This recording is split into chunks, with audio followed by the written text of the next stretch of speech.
हे भगवान शिव, इस वीडियो को जो भी सच्चे दिल से लायक करें, उसके जन्म जन्मांतर की गरीबी को दूर कर देना है। हम सब आपकी संतान हैं दोस्तों। मर जाना, लेकिन मुख्य द्वार पर भूलकर भी ऐसे जल में छिड़कना, जैसे कि हम वीडियो में आपको बताने जा रहे हैं।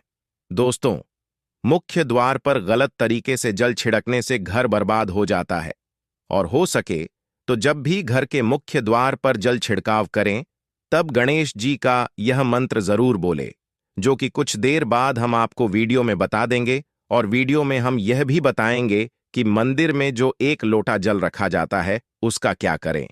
मंदिर का लोटा कैसा हो, पीतल का होता देखा का हो, और मंदिर में जो एक लोटा जल रखा होता है, उस जल का हम क्या करें। कुछ लोग करते हैं गलती और बाद में पछताते हैं। ऐसी गलती आप कभी मत करना, नहीं तो कंगाल हो जाओगे, बर्बाद हो जाओगे। मंदिर में एक लोटा जल ऐसे कभी मत रखना दोस्तों। कुछ लोग यहां पर ऐसे भी होंगे जो इस वीडियो को बीच में ही छोड़ देंगे। अगर इस वीडियो को आपको छोड़ देना ही है तो अभी छोड़ना देना, परंतु गणेश जी, भगवान का अपमान मत करना। वीडियो को अधूरा छोड़कर है, इसलिए आपको घर के मुख्य द्वार पर जल कैसे छेद देखना है। इस कार्यविधि को पूरा ही देखें। आधा अधूरा देने से समझ लेना आप भगवान का अपमान कर रहे हैं। दोस्तों, बहुत समय से आप लोगों के प्रश्न आ रहे हैं कि मुख्य द्वार पर जल छिड़कने का सही समय क्या होता है और सही विधि क्या होती है, किस समय हमें जल्द छिड़कना चाहिए, और क्या मुख्य द्वार पर जल छिड़कने के लिए स्नान करना आवश्यक है या बिना स्नान किए भी मुख्य द्वार पर जल का छिड़काव किया जा सकता है। झाड़ू लगाने से पहले या फिर जादू लगा आने के बाद जल्द छिड़कना चाहिए। और एक और प्रश्न आया है कि क्या पीरियड्स में हम अपने घर के मुख्य द्वार पर जल का छिड़काव कर सकते हैं या मुख्य द्वार पर दीपदान कर सकते हैं। और जल्द ही जुड़ा हुआ एक और प्रश्न है आपका कि मंदिर में जो प्रतिदिन हम एक लोटा जल रखते हैं, उस जल का हमें क्या करना चाहिए, किस प्रकार प्रयोग करना चाहिए। क्या हम उसे खाने में प्रयोग कर सकते हैं या फिर हम किसी पौधे में डाल सकते हैं। उस जल का उपयोग किस प्रकार से होना चाहिए। और कुछ लोगों का कहना यह है कि जब हम मुख्य द्वार पर जान छिड़कते हैं तो घर के अंदर की तरफ से जल छिड़कें या घर के बाहर की तरफ से जल का छिड़काव करें। इसके बारे में कई लोग शंका में है। आज यह शंका भी दूर हो जाएगी। और मुख्य द्वार पर जल छिड़कने से संबंधित आपका अगला प्रश्न है कि कई ऐसे लोग हैं जो कि फ्लैट में रहते हैं, कुछ ऐसे लोग हैं जो कि किराए के मकान में रहते हैं, एक ही कमरे में रहते हैं, तो उन्हें अपने घर पर मुख्य द्वार पर दीपदान किस प्रकार से करना चाहिए, जल कहां छिड़कना चाहिए। मतलब वह इस जगह को मुख्य द्वार मानकर वहां पर मुख्य द्वार से जुड़े हुए उपाय करें। तो आज की वीडियो पूरी तरह से आपके प्रश्नों पर ही आधारित है। मुख्य द्वार पर जल छिड़कने का सही समय क्या होता है और सही विधि क्या होती है। तो देखिए, अगर आप मुख्य द्वार पर जान छिड़कते हैं तो आपको ध्यान रखना है कि जल आप एक दिन पहले ही, मतलब रात को सोने से पहले, एक पात्र में कोई भी आप पात्र ले सकते हैं। जैसे कि आप एक तांबे का भी पात्र ले सकते हैं। तांबे का ना हो तो आप पीतल का ले सकते हैं, स्टील का ले सकते हैं, चांदी का ले सकते हैं। जो भी पात्र आपके पास उपलब्ध हो, एक लोटे में थोड़ा सा गंगा जल डाल दीजिए और उसके ऊपर शुद्ध जल भर दीजिए। और हां, गंगा जल न हो तो भी परेशान होने की आवश्यकता नहीं है। सिर्फ शुद्ध जल से भी आप पात्र को भर सकते हैं और उस जल से भरे पात्र को अपने घर की रसोई में रख दीजिए। अब जैसे कि आप अगले दिन सुबह उठकर इस जल का छिड़काव अपने घर के मुख्य द्वार पर करेंगे। अब बहुत से भक्तों के प्रश्न आए हैं कि क्या हम स्नान से पहले यह जल छिड़क सकते हैं या फिर स्नान करना आवश्यक है। देखिए, मुख्य द्वार पर जो सुबह सवेरे सबसे पहले जल छिड़का जाता है, जैसे कि जो रसोई में रखा हुआ जल होता है, यह एक तरीके से उपाय के तौर पर किया जाता है। दोस्तों, घर में किसी भी प्रकार की परेशानी हो, किसी भी प्रकार के दुख दर्द रहता हो, गरीबी हो या फिर कलह क्लेश बहुत अधिक रहता है, मतलब किसी भी प्रकार की नकारात्मक ऊर्जा से परेशान हैं, कुछ समय से परेशानियों में ही गिरे हुए हैं, तो ऐसे में घर की रसोई में रखा जाता है और यही जल घर के मुख्य द्वार पर सुबह उठकर चढ़ा जाता है। इस जल का छिड़काव से आपके घर की कोई भी परेशानी हो बहुत शीघ्र समाप्त हो जाती है। इस उपाय को करने से आपके घर में सुख समृद्धि आती है, कलह क्लेश से भी मुक्ति मिलती है, बीमारियों से भी मुक्ति मिलती है। मतलब देखिए, किसी भी प्रकार की मानसिक परेशानी हो, शारीरिक परेशानी हो, आर्थिक तंगी हो, या आपके घर में कोई वास्तु दोष हो, किसी भी प्रकार का ग्रह दोष हो। जैसे कि कई बार ऐसा होता है कि कई लोगों के ऊपर कई प्रकार के बुरे ग्रह दोषों का प्रभाव होता है, जिसकी वजह से घर में परेशानियां हमेशा बनी रहती हैं। तो ग्रह दोषों के प्रभाव से भी आपको मुक्ति मिलती है। वास्तु दोष और पितृ दोष भी समाप्त होता है। इसके साथ ही जैसे कि बहुत से लोगों के प्रश्न होते हैं कि उनके ऊपर किसी ने कुछ कर करा दिया है। उनके परिवार में किसी भी प्रकार की पहले कोई परेशान नहीं थी, लेकिन अभी कुछ समय से परेशानियां लगातार आते ही जा रही हैं और कोई रास्ता नहीं मिल रहा है परेशानी से निकालने का। तो किसी के भी के कराए तंत्र मंत्र का प्रभाव, किसी की बुरी नजर का प्रभाव हो, तो भी आपके इस उपाय से, मतलब इसे एक लोटा जल से, आपकी परेशानी स्वतः ही कुछ दिनों में समाप्त हो जाती है। तो यह घर की सभी परेशानियों से मुक्ति पाने का रामबाण और सबसे सरल, सबसे आसान उपाय होता है, जो हमारे शास्त्रों में वर्णित है। तो आप अपने घर की रसोई में एक लोटा जल रखें, रात में भरकर और प्रातःकाल जल्दी उठकर उसी जल से अपने घर के मुख्य द्वार पर छिड़काव कीजिए। आप जैसे कि बहुत से लोगों के प्रश्न आते हैं कि यह जल हमें किस अपने घर के मुख्य द्वार पर छिड़कना चाहिए। तो देखिए, सुबह सूर्योदय होने से पहले इस जल का छिड़काव आपके घर के मुख्य द्वार पर हो जाना चाहिए। आप चाहें इसके बाद आप शुद्ध जल से, मतलब किसी भी दूसरे जल से अपने घर के मुख्य द्वार को धोते हैं तो कोई समस्या नहीं है, लेकिन इस जल का छिड़काव घर के मुख्य द्वार पर सूर्योदय होने से पहले हो जाना चाहिए। अब दोस्तों, जैसे आपका अगला प्रश्न है कि क्या हमें स्नान करके इस जल का छिड़काव अपने घर के मुख्य द्वार पर करना चाहिए या फिर बिना स्नान किए भी कर सकते हैं। देखिए, ये जो हम जल छिड़क दें हैं, मतलब यह एक उपाय होता है, तो इसे हम स्नान करने के बाद नहीं करते हैं। सुबह जल्दी उठते हैं और उठकर सबसे पहले घर की रसोई में जाएंगे, उसके बाद उस जल को लेकर अब घर के मुख्य द्वार पर जाएंगे। मुख्य द्वार खोलकर, मतलब मैन गेट खोल दीजिए और उसके बाद मुख्य द्वार पर इसी जल का छींटा दीजिए, छिड़काव कर दीजिए और जल का छिड़काव करते समय अपने पितरों का ध्यान कीजिए, मां लक्ष्मी का ध्यान कीजिए, क्योंकि कहा जाता है कि सुबह सुबह मां लक्ष्मी प्रत्येक द्वार पर आती है, सबके द्वार पर आती है। जिनके भी द्वार खुले होते हैं, जिनके घर में जल का छिड़काव मुख्य द्वार पर हुआ रहता है, उसके घर में प्रवेश कर जाते हैं। तो महालक्ष्मी का अपने मन में ध्यान कीजिए और एक तरह से प्रार्थना कीजिए, हे मां लक्ष्मी, आप मेरे घर में प्रवेश करें, मैं आपका स्वागत करने के लिए तैयार हो। और इसके बाद अपने पितरों का ध्यान कीजिए, क्योंकि हमारे घर की दहलीज होती है, वहीं पर पितरों का वास माना जाता है। तो जब आप दहलीज पर जल के छींटे देते हैं तो आपके पितृ बहुत प्रसन्न हो जाते हैं और उनका आशीर्वाद भी आपको प्राप्त होता है। तो सुबह जो आप जल छिड़कें, इसके लिए स्नान करने की आवश्यकता नहीं है, बिना स्नान किए भी कर सकते हैं। दोस्तों, वीडियो में आगे बढ़ने से पहले आपसे छोटा सा निवेदन है कि कमेंट बॉक्स में जय मां लक्ष्मी अवश्य लिखें। महालक्ष्मी जी, जो भी भक्त इस वीडियो को देख रहा है, उसके घर में सुख समृद्धि आए, उसके घर में कोई भी परेशानी नहीं आए और पूरा परिवार सुख शांति से अपना जीवन यापन करे।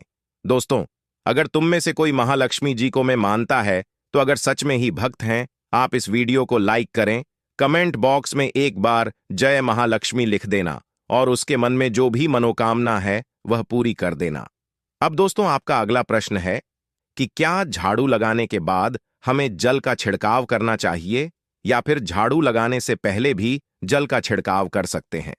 तो देखिए, जैसे मैंने आपको पहले ही बताया था कि उठने के बाद सबसे पहला कार्य जो आपको करना है वह जल का छिड़काव ही करना है। उसके बाद आप झाड़ू लगा सकते हैं, लेकिन एक चीज का ध्यान रखें, जब हम सोकर उठते हैं तो सबसे पहले बिस्तर पर बैठे हुए ही अपने दोनों हथेलियों को जोड़कर और दोनों हथेलियों को सामने से जोड़कर पूरी हथेली को देखा जाता है, उसमें मां लक्ष्मी का ध्यान किया जाता है। उसके साथ ही 5 देव का ध्यान किया जाता है। 5 देवता कौन कौन से होते हैं? मां दुर्गा, भगवान शिव, भगवान श्री हरि विष्णु गणपति गजानन और भगवान सूर्य देवता। 5 देवताओं का ध्यान हम अपने हाथों में ही करते हैं, हथेलियों नहीं करते हैं। कारागृह बशर्ते लक्ष्मी कर मध्य सरस्वती, कर मूल्य तो ब्रह्मा प्रभात कर दर्शन। दोस्तों, इस मंत्र का उच्चारण आप चाहे तो कर सकते हैं, नहीं करते हैं तो भी कोई बात नहीं। अपने इष्ट देवता का और 5 देवताओं का ध्यान अपनी हथेलियों में कर लीजिए। उसके बाद दोनों हाथ जोड़कर सभी देवी देवताओं को प्रणाम किया जाता है और उसके बाद अपने हाथ से पृथ्वी का स्पर्श करते हैं। धरती को छूकर प्रणाम करते हैं 2 बार या 3 बार, और उसके बाद अपना दाहिना पांव पृथ्वी रखते हैं, दोस्तों धरती पर रखते हैं।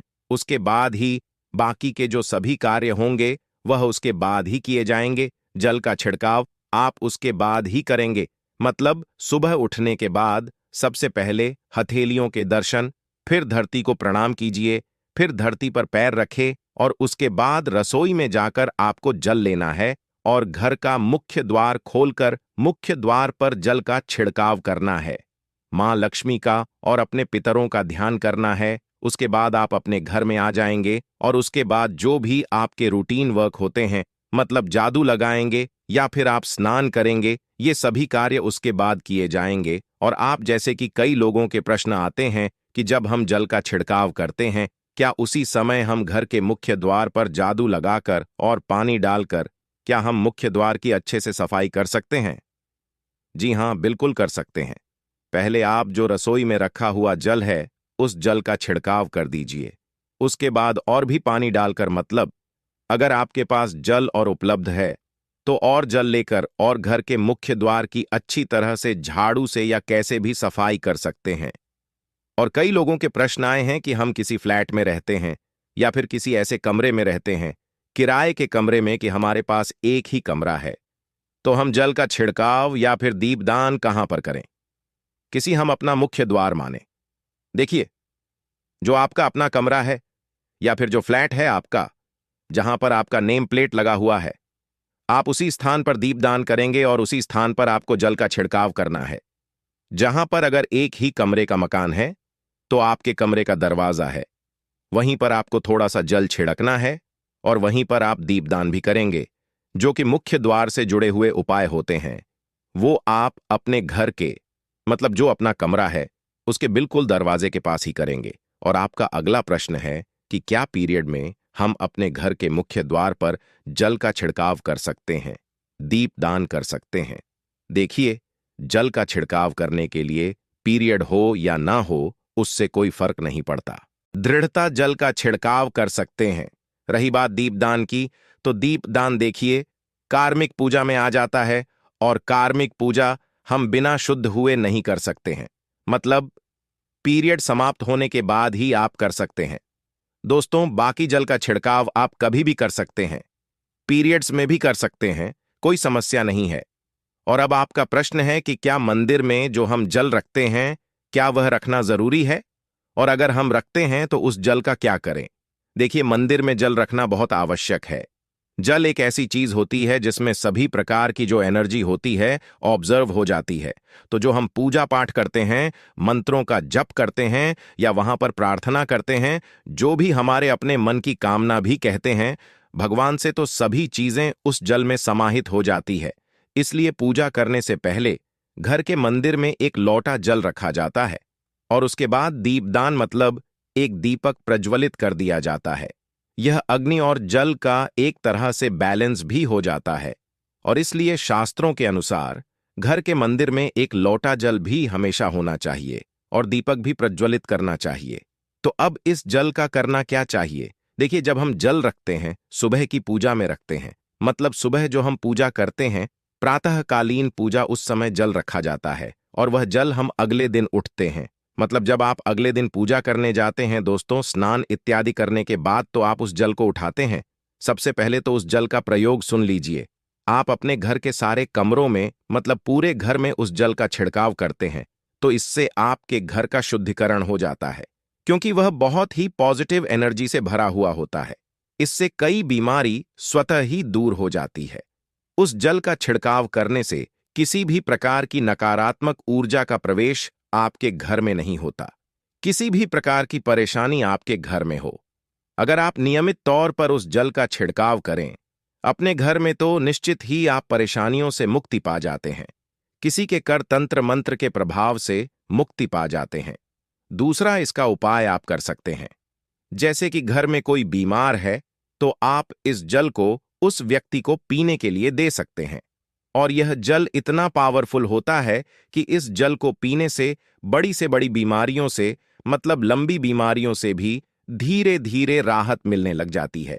कई बार होता है न कि आप लोगों के प्रश्न आते हैं कि दवाई तो हम कर रहे हैं, लेकिन दवाई हमें लगता ही नहीं है, दवाई का कोई प्रभाव ही देखने को नहीं मिलता। तो ऐसे में अगर दवाई के साथ साथ उस जल को पीने के लिए रोगी को दिया जाए, यानी मेडिसिन इसी पानी से अगर खाई जाए, तो बहुत अच्छी दवाइयां काम करने लग जाती है।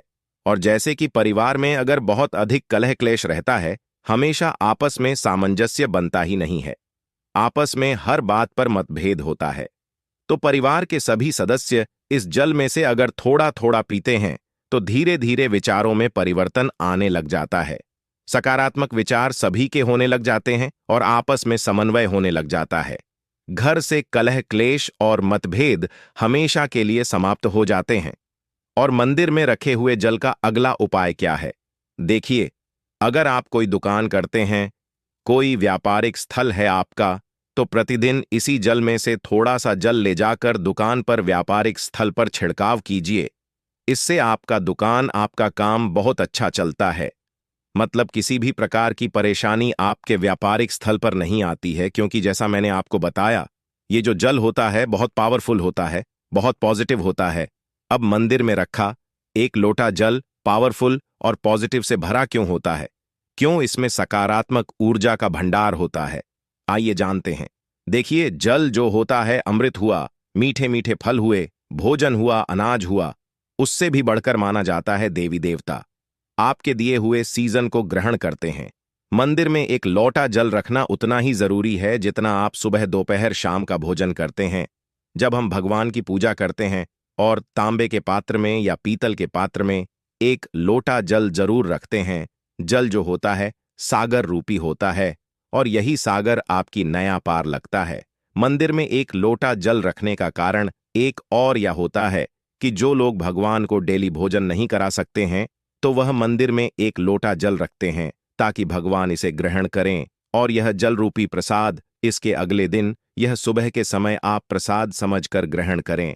लेकिन याद रहे, मंदिर में रखा लोटा जल कभी भी तुलसी में अर्पित नहीं करना चाहिए। उसके लिए आप अलग से तांबे के पात्र से तुलसी में जल अर्पित कर सकते हैं, क्योंकि यह जल सभी देवी देवता ग्रहण करते हैं, तो इसीलिए तुलसी में डालना वर्जित है। लेकिन हाँ, अगर आपके घर में लड्डू गोपाल है, राधा कृष्ण है और आप एक लोटा जल उनके लिए अर्पित करते हैं, तो आप अगले दिन यानी सुबह के समय बहुत जल्द तुलसी में चढ़ा सकते हैं। मंदिर में जो एक लोटा जल रखा होता है, उसके अगले यानी सुबह के समय आप इस जल से अपनी आंखें जरूर धोया करें। इससे आंखों में रोशनी बढ़ती है और आंखों में जितनी भी बीमारी आ जाती है बहुत दूर होती है। शास्त्रों के अनुसार जो लोग मंदिर में एक लोटा जल भरकर नहीं रखते, तो उनके घर में अकाल पड़ जाता है, घर कंगाल हो जाता है, बर्बाद हो जाता है, परिवार में मुसीबतें आ जाती हैं और गरीबी का आगमन हो जाता है। आप चाहे तो एक लोटा जल में पुष्पादि डालकर रख सकते हैं, में बहुत ही शुभ माना जाता है। मंदिर में जो जल रखा जाता है उससे हम और क्या क्या कर सकते हैं, आइए जानते हैं। तो इस जल का छिड़काव करने से बहुत सारी परेशानियां स्वतः ही समाप्त हो जाती हैं। जैसे अगर आपकी दुकान पर किसी की नजर लगी है, बहुत से लोगों के प्रश्न आते हैं कि हमारे काम को किसी ने बांध दिया है, मतलब किसी की बुरी नजर लग गई है कि पहले तो दुकान बहुत अच्छी चलती थी, अब नहीं चल रही है, तो आप इस उपाय को कर सकते हैं। निश्चित ही बहुत जल्द ही आपको परेशानियों से मुक्त मिल जाती है और दिन दुगनी रात चौगुनी आपके व्यापार में तरक्की होती है। और हाँ, मंदिर में रखे हुए जल को आप अपने घर की रसोई में खाना बनाने में, पीने में भी प्रयोग कर सकते हैं। लेकिन खाना बनाने में प्रयोग तभी कीजिए जबकि आपके घर में बिल्कुल सात्विक भोजन बनता हो, मतलब लहसुन प्याज अगर आपके घर में बनता हो तो खाना बनाने में इस जल का प्रयोग नहीं किया जा सकता है। फिर आप इस जल को थोड़ा थोड़ा परिवार के सदस्य मिलकर ग्रहण कर सकते हैं और बचे हुए जल को आप अपने घर में पौधों में डाल सकते हैं। तो देखिए, ऐसा नहीं है कि मंदिर पर रखा हुआ जल बेकार होता है, किसी काम का नहीं होता है। बहुत सारे उपयोग इस जल के होते हैं। अगर हम सही तरीके से प्रयोग करें तो अपने जीवन की बहुत सारी परेशानियों का समाधान मात्र इस एक लोटा जल से हम कर सकते हैं। तो ध्यान रखें कि मंत्रों से अभिमंत्रित जल बहुत महत्वपूर्ण होता है, बहुत शक्तिशाली होता है। और हमारे घर के मंदिर पर रखा हुआ जल देवताओं का आशीर्वाद होता है, क्योंकि पूरे समय वह देवताओं के पास होता है। देवी देवता वहां पर रहते हैं, तो उस जल में हर प्रकार की शक्ति समाहित होती है, जो कि सकारात्मक शक्तियां होती हैं। और इस जल का प्रयोग अगर हम सही तरीके से करते हैं, मतलब उसको पीने में करते हैं, खाना बनाने में करते हैं, घर में जल का छिड़काव करने में करते हैं, तो इससे हमारी समस्याओं का समाधान होता है। और अगर कोई भी कार्य नियमित तौर पर मतलब प्रतिदिन किया जाता है तो उसका हमें लाभ प्राप्त होता है। कभी कभी करेंगे तो निश्चित ही आपको उतना लाभ दिखाई नहीं देगा, लेकिन अगर आप नियम बना लेंगे कि हर रोज उसी जल से घर में छिड़काव करना है, घर में प्रत्येक व्यक्ति को थोड़ा थोड़ा पीने के लिए देना है, बचे हुए जल को पौधों में डाल दीजिए, दुकान पर छेद ढक दीजिए, अपने घर के व्यापारिक स्थल पर छिड़काव कीजिए, बच्चों की बुक्स शेष में, अपने घर की तिजोरी में, हर जगह इस जल का छिड़काव कीजिए और नियमित तौर पर कीजिए। चमत्कार आपको निश्चित ही देखने को मिलेगा। इसी प्रकार से जो रसोई में रखा हुआ होता है उसका छिड़काव अपने घर के मुख्य द्वार पर कीजिए, तो इसका भी आपको लाभ बहुत ही शीघ्र दिखाई देगा। लेकिन इसे अपने रूटीन में शामिल करना होगा, प्रतिदिन नियम से यह कार्य करना होगा, तभी आपको लाभ देखने को मिलेंगे। और हाँ, कई लोगों के प्रश्न आते हैं कि मंदिर पर जो रखा हुआ जल होता है, तो जब हम अगले दिन उठाते हैं तो उसमें कई बार कुछ चीजें पीआर आ जाती है, कोई कीड़े मकोड़े पड़ी जाते हैं, क्योंकि खुला होता है। तो क्या हम उसे ढक सकते हैं? जी हाँ, बिल्कुल ढक सकते हैं। जब आप पूजा करते हैं सुबह के समय, तो जब तक पूजा कर रहे हैं, जब तक मंत्रोच्चारण कर रहे हैं, तब तक जल खुला रखें। और उसके बाद जैसे कि आप पूजा पर से उठते हैं, तो इससे पहले जल को किसी भी प्लेट से या कटोरी से ढक दीजिए।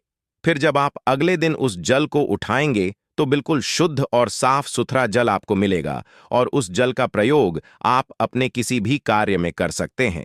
और दोस्तों, आप जब भी घर के मुख्य द्वार पर जल्द छिड़काव करें तो गणेश जी भगवान का यह मंत्र जरूर बोले, ओम गणपतये नमः।